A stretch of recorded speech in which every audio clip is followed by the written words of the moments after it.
आज हम आए हैं जनाब जी टोया मोहल्ला में आए हैं जनाब, और बुटीक वाले जनाब हमारे दोस्त हैं जनाब। हम उनको कुरान पाक गिफ्ट करने लगे हैं।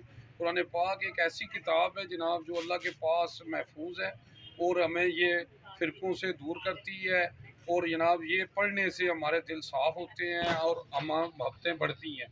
कुरान पाक एक ऐसी किताब है, मैं क्या बयान करूँ रसूलुल्लाह सल्लल्लाहु अलैहि वसल्लम की शान में। अल्लाह ने सब कुछ नाज़िल कर दिया कुरान में जनाब। आए जनाब।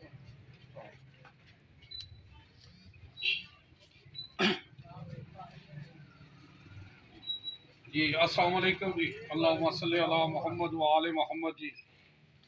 जी जी जी जनाब अस्सलाम वालेकुम जी। सर की हाल है सर? ठीक हो सर? सर ने जनाब सानू इशारा होया कि तुहानू कुरान पाक गिफ्ट करना है जनाब, ते तुहाडे कोल एक वादा लेना है जनाब कि तुसां ने जनाब सुबह उठ के कुरान दी कायद नू पढ़ के समझना है, क्योंकि साडी अक्सरियत कुरान नू पढ़ के नहीं समझदी।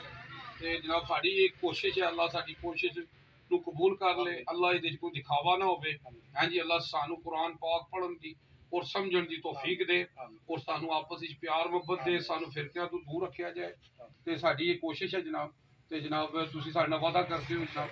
ते जनाब अल्लाह ताला तुहानू इस्तकामत दे, अल्लाह ताला तुहानू आसानी करे। आमीन जी, आमीन आमीन आमीन। बड़ा माशाअल्लाह फलाई कम कर रहे हो, बहुत अच्छा कम कर रहे हो।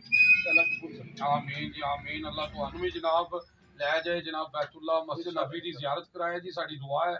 हैं जी, बहुत शुक्रिया। अल्लाहुम्मा सल्ली अला मुहम्मद व आले मुहम्मद जी। फी अमान। बंद।